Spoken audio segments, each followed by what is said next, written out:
মা, এই ছোট্ট মা শব্দটির মাঝে আছে বিশাল অনুভবের জগৎ।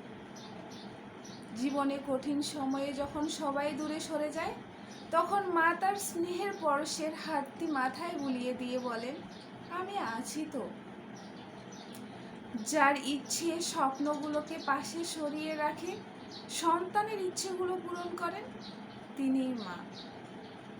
যার নিঃস্বার্থ ভালোবাসায় অপলক দৃষ্টিতে সর্বদা সন্তানের মঙ্গল থাকে, তিনিই মা। আমি দেখেছি আমার মাকে।